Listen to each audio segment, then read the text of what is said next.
Continuamos aquí en Foro Abierto, hoy martes 9 de junio, y tenemos un invitado especialísimo. Nuestro querido amigo Julio Schilling. Oh, profesor, politólogo, escritor. Tú sabes que el otro día compartí con Julio Schilling, estuvo el evento sobre la Constitución de 1940, y Julio puso un punto en el cual yo no había pensado.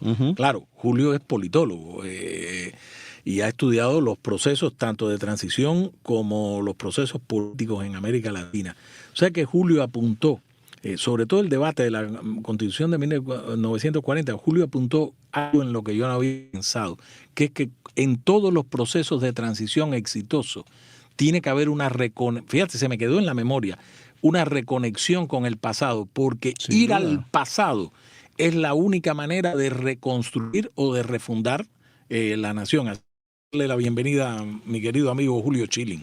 Julio, ¿cómo estás? Pero más bien, gracias a Dios.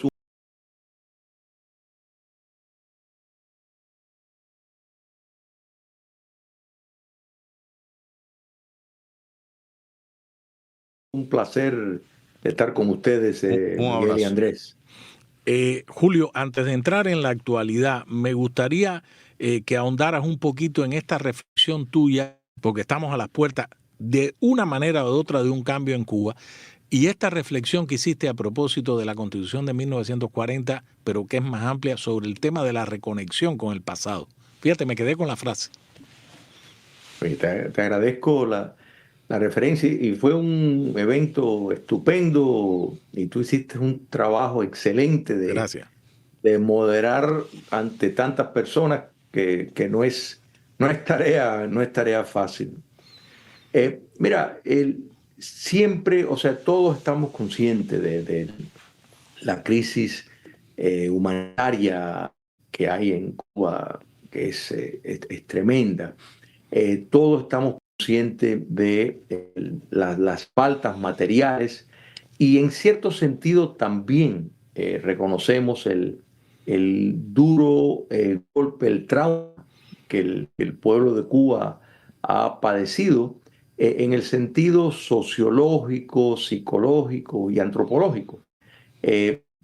Ese mal tiene una razón, o sea, esto no ocurrió simplemente por efectos de la casualidad, sino fue por causalidad. O sea, el proyecto comunista requiere deconstruir el pasado, destruirlo para configurarlo a su narrativa, para poder encajar en lo que ellos están diciendo que ha sido la cosa.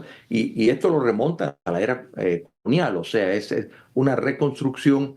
Pero esto trae trastornos porque los procedimientos naturales deben de ocurrir de una manera dinámica, podemos tener el ejemplo de los Estados Unidos, por ejemplo, con la cuestión de la esclavitud. La esclavitud fue, digamos, el pecado original de los Estados Unidos. Se desenvolvió, hubo una guerra civil. 100 años después siguen tratando el tema por leyes de los derechos civiles, pero nunca se rompió.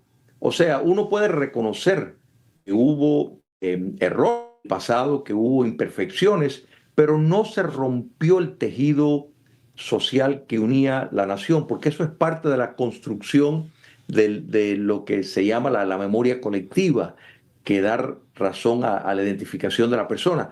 Cuando el castrocomunismo busca romper ese pasado, ese cordón, darle una reconstrucción falsa de lo que ocurrió, eso trae trastornos que lo podemos ver, por ejemplo, en el rechazo de muchos cubanos intramuros, por ejemplo, la figura de José Martí. Imagínate eso, es algo inconcebible. La figura emblemática de Cuba, José Martí, sin embargo, para muchos cubanos José Martí es un personaje no deseable por la asociación que el régimen castrista ha hecho a esa figura, y por eso podemos decir muchas otras cosas. Ese daño, ¿no es verdad?, a la memoria colectiva podría ser facilitado enormemente utilizando la Constitución de 1940 como la herramienta la cual se debe en la Cuba del futuro reprogramar constitucionalmente. O sea, vista ya no solo como una herramienta constitucional y legal, sino como un vehículo que facilita una sanación, porque obliga a los cubanos a reconectarse con la historia y entendiendo de que la Constitución de 1940 habrá que enmendarla en más de un 80%, diría yo. O sea, pero toda esta reprogramación de esa Constitución, de este documento, eh, obliga a la iniciación de una campaña de concienciación donde el nuevo gobierno cubano, elegido democráticamente en una asamblea constituyente, lo modificará y después el pueblo en un referéndum decidiría si le parece o no. Se discutirán las enmiendas que dejar o no dejar, pero lo importante es que en todo este proceso, y una de las cosas de la justicia transicional es reexaminar el pasado como no solo para la rendición de cuentas, que es fundamental para un Estado de Derecho, el reconocimiento de las víctimas, sino para la memorialización, la reconstrucción hacia el futuro de lo que ocurrió. Esto es la verdadera reconciliación.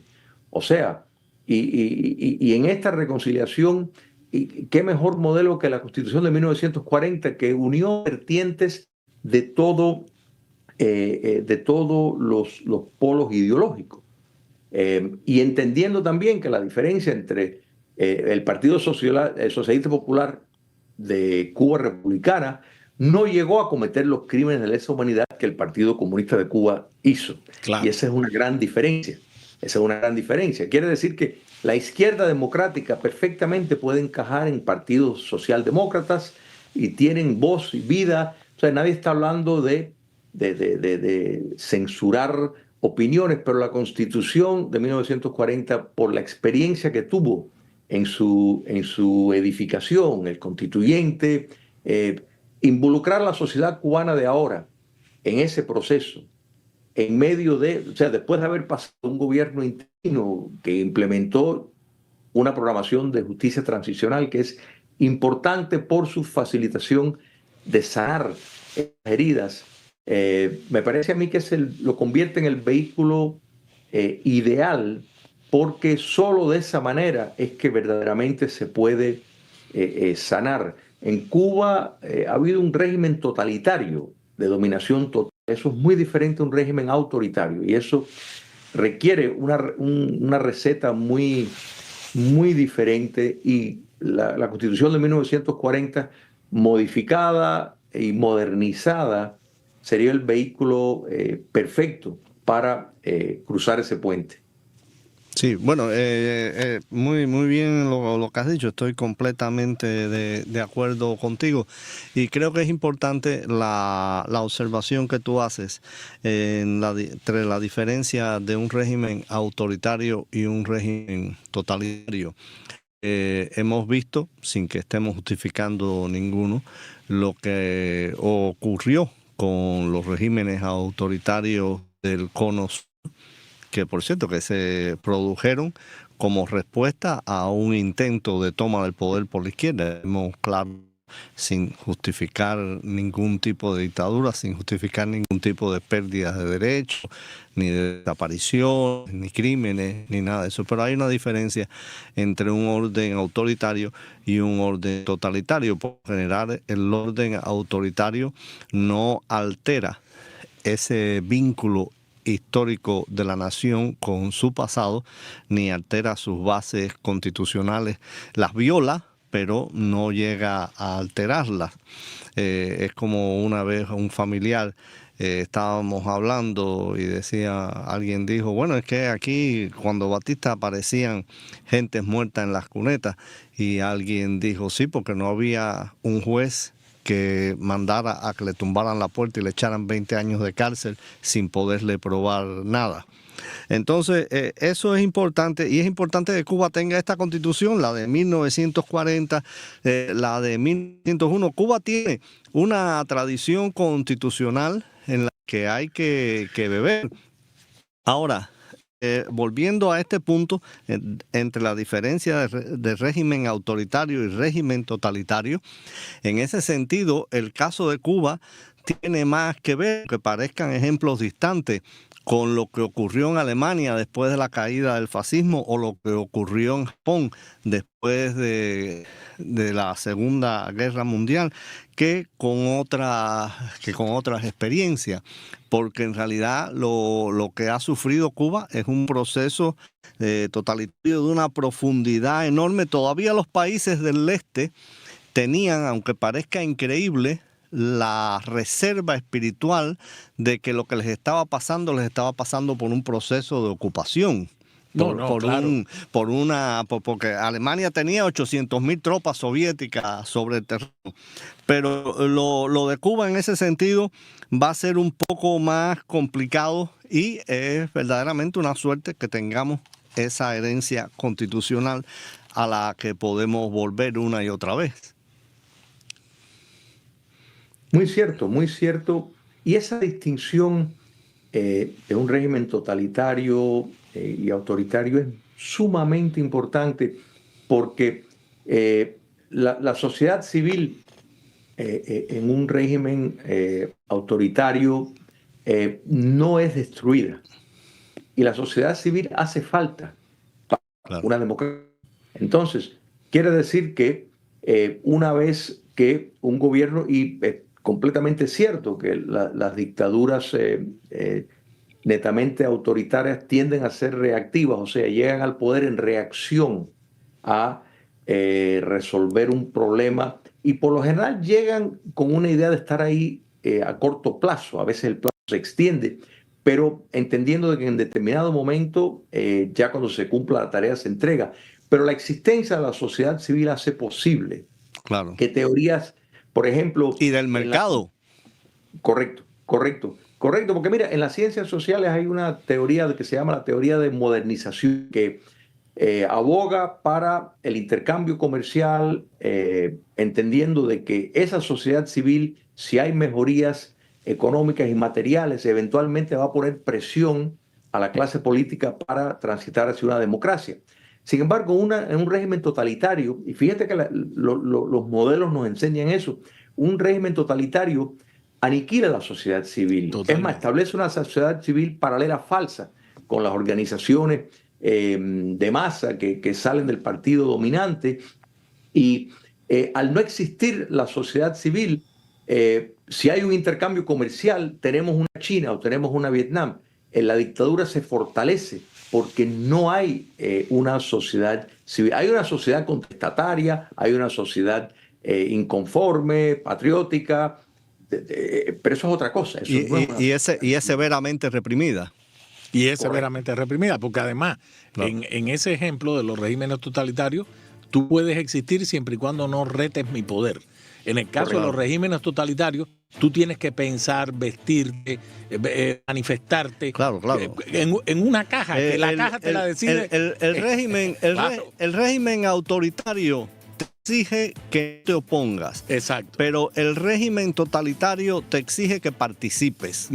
Y que pienses a partir de los preceptos. Sí, claro, que participes, que seas cómplice. Vámonos a una pausa, Julio. Regresamos enseguida contigo.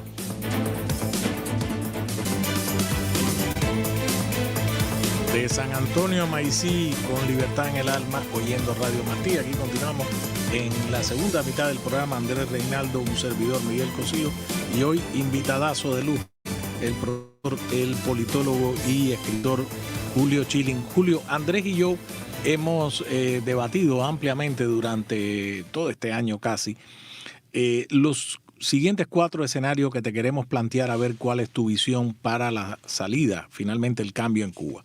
Te pongo los 4, que puede haber una combinación de ellos, a ver cuál es tu opinión. Primera posibilidad, que esto termine en una negociación entre Estados Unidos y Cuba por la vía diplomática. Segunda posibilidad, que se produzca una fractura del régimen y veamos uno de esos tenientes o generales o coroneles que finalmente decidan producir el cambio. Tercera posibilidad, que un levantamiento popular lleve a la fractura del régimen o a una negociación más abierta entre Estados Unidos y el régimen cubano. Y la cuarta posibilidad, un tipo de operación militar o intervención militar del tamaño y la índole que sea por parte de Estados Unidos.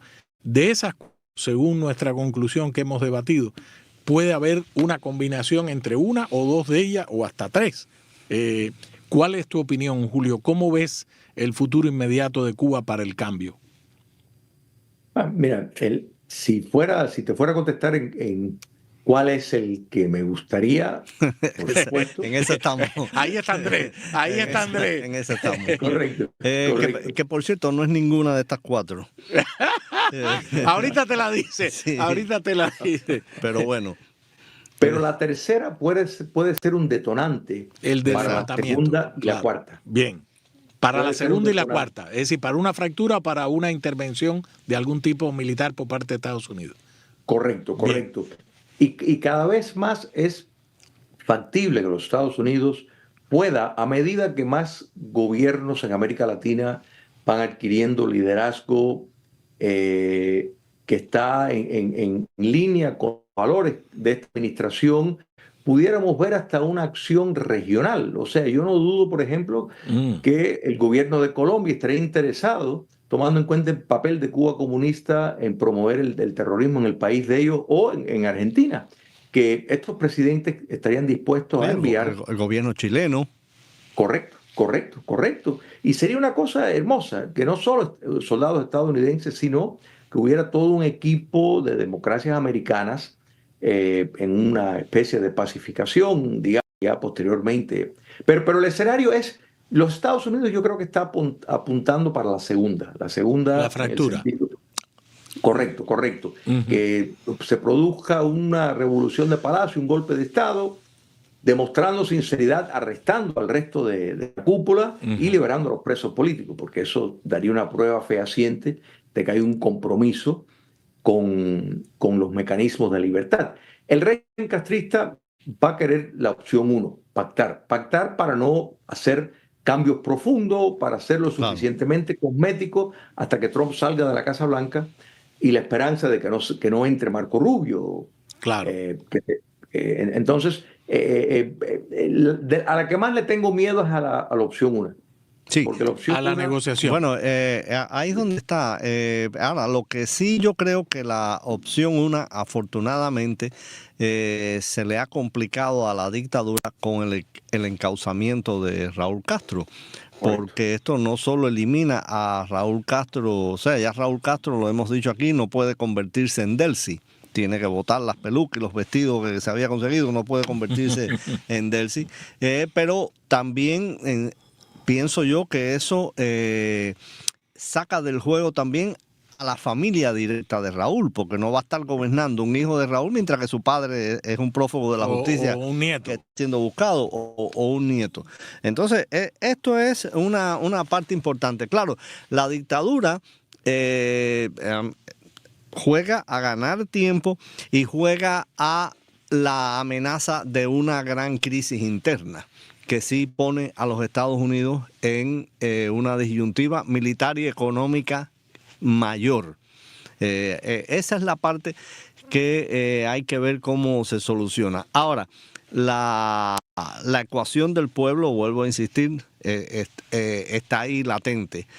Nadie sabe cómo va a responder ese pueblo, cómo está respondiendo. Tenemos los antecedentes de cómo respondió ese pueblo a la caída de Machado y a la caída de Batista, que eran regímenes que, comparado con esto, era en realidad un paseo en Disney World. Entonces, esa es la parte. La intervención, hay fuerzas, obviamente, fuerzas dentro del Partido Republicano que se oponen a eso. Dentro del Partido Demócrata hay un consenso de no intervención. De hecho, el Partido Demócrata ha sido bastante tibio en el apoyo a la situación cubana en esta coyuntura. Hemos visto incluso el caucus negro que se pronunció a favor del régimen. En fin, que vuelvo después a tocarte otro punto con eso, Julio. Yo llevo insistiendo que uno de los grandes obstáculos de la libertad de Cuba en estos momentos y uno de los grandes obstáculos de una futura normalización de Cuba, pase lo que pase, es la izquierda norteamericana. ¿Qué piensas tú? Bueno, esto no, mira, es una reflexión de, pero un reflejo del trabajo extraordinario que la dictadura cubana ha hecho en promover relaciones públicas en los Estados Unidos desde 1959. O sea, el caos económico que hay en Cuba no solo es atribuido a que la ineficiencia en el manejo de la economía, es también la priorización en hacer lo que haya que hacer para mantenerse en el poder, y eso incluye una enorme inversión de recursos. Por ejemplo, podemos tomar una organización como Code Pink, para nada más que nombrarlo. Claro. Ella, en sus numerosos viajes a Cuba, ella ha estado sentimentalmente conectada con cubanos con alta probabilidad componiendo la inteligencia castrista. O sea, bueno, el Instituto Cubano de Amistad con los Pueblos, eso es obviamente una rama de la inteligencia cubana. Correcto. Y esto tiene el papel de tratar de impactar la opinión pública en los Estados Unidos, por ni hablar ya de personas como Ana Belén Montes, etcétera, que sí tuvieron un impacto extraordinario. En eso, Cuba comunista ha logrado, a pesar de su tamaño en proporción a la población, de tener una influencia en la política de exterior de los Estados Unidos de una manera impresionante, en parte por espionaje, por la desinformación y por la penetración que hoy en día la izquierda estadounidense, sin lugar a duda, tiene relaciones muy íntimas logísticamente, organizaciones como The People's Forum, o sea, podemos decir claros vínculos con Cuba, y esto ha sido siempre el caso. El Partido de las Panteras Negras, o sea, todos estos movimientos que desde el arribo al poder, Cuba comunista hizo una inversión en eso que la tricontinental en efecto selló, le dio ya, era el cuño de oficialización. Entonces, sí, va a haber un obstáculo, pero el problema es que si bien el Partido Republicano tiene un problema de división entre una rama, como bien señalan, aislacionista, que probablemente preferiría no estar metido en nada que no sea los Estados Unidos, que es una política errada, es una política errada. Tenemos que entender, la izquierda, o mejor dicho, el Partido Demócrata tiene un problema severo en cuanto a su futuro, porque está dominado por la ala izquierda y hay una gran movilización que choca con la mayor parte del electorado estadounidense. Entonces, el problema para ellos es, si quieren salir electos mientras estén en las franjas de la izquierda extrema, se van a ver muy mal. Entonces, fíjate que cuando aún el gobierno anterior, siempre el apoyo a Cuba comunista es hecho, pero con mucha delicadeza, por la sencilla razón de que el castrocomunismo le ha hecho difícil a sus defensores defenderlos públicamente. O sea, porque se han exhibido una arrogancia y un ejercicio de terrorismo de Estado tan a la luz del día, que le puedas añadir entonces el gran lujo material con que están viviendo las altas lores del poder político cubano, que para muchos que por años los defendieron, prefieren por lo menos mantener un mutismo acerca de una defensa como en lo que en otros momentos. Yo creo que esto es algo que la nación cubana que vive fuera de los Estados Unidos, que vive fuera del territorio de Cuba, mejor dicho, tiene que capitalizar, o sea, tiene que profundizar. Yo creo que se está haciendo un gran trabajo en constantemente recordarle al gobierno de los Estados Unidos que el problema es político, para no caer en la trampa de que si hay modificaciones económicas, pues se puede mejorar el estándar de vida y que nos conformamos con una China tropical Sí, o con un putinismo caribeño. sí, Eso no lo queremos. exacto. A mí me preocupa un sector académico cubanoamericano que es muy importante y que además que ha florecido como solo puede florecer un sector académico en Estados Unidos, que es manteniéndote ahí en el umbral de la izquierda, ¿eh? No te puedes salir de esa sombra porque pues ya sabemos, la academia está predominantemente dominada por la izquierda, después vemos los grados de esa izquierda, en unos lugares más, en unos lugares menos, algunos autores más, algunos autores menos, pero obviamente Cuba tiene un importante valor simbólico para esa izquierda. Y la Academia Cubanoamericana, que quiere seguir publicando, que quiere seguir manteniendo sus puestos. Y quiere seguir influyendo en el pensamiento futuro. Y quiere seguir influyendo, tiene que comportarse bajo determinados códigos de esa izquierda. Bueno, acabamos de leer, perdona que te interrumpa, sí, Andrés, un texto de uno de estos académicos o escritores afirmando su tesis, oye esto, Julio, es que lo que pretende Estados Unidos es el proyecto de recolonización. Rafael Rojas, recolonización. Primero, eso es un disparate incluso, claro, histórico. Y Rafael es un historiador con una larga, lo conocemos muy bien, con una larga obra. Pero esta sí, de todas las que yo le he leído, es la mundial. No, ya hay diciendo que Cuba, dando a entender que en Cuba lo que hay ahora es un régimen conservador.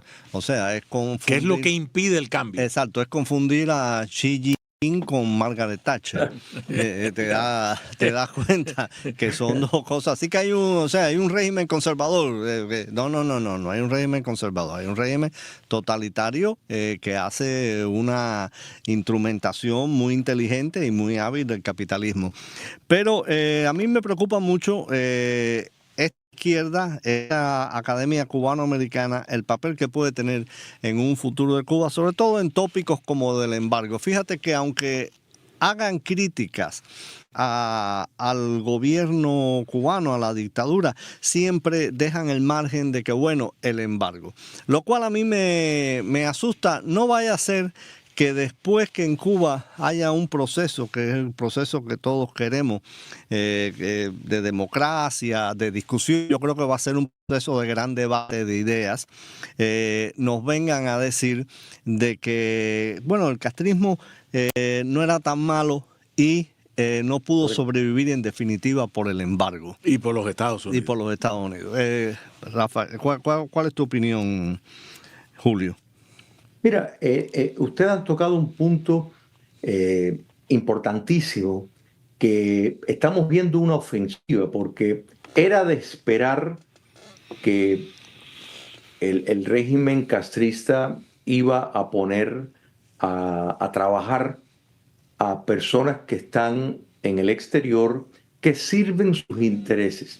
No voy a decir que trabajan a servicio de ellos, pero sí promueven sus intereses. Ya. Y sí hay académicos fuera de Cuba, el que ustedes mencionan, Rafael Rojas en México, en los Estados Unidos, hay académicos, incluso algunos de ellos galardonados por obras escritas, que tienen relaciones con Cuba, o sea, han ido, van y vuelven. Y hay que entender, para uno poder entrar y salir, ningún académico que sea crítico del régimen lo va a tener esa vía.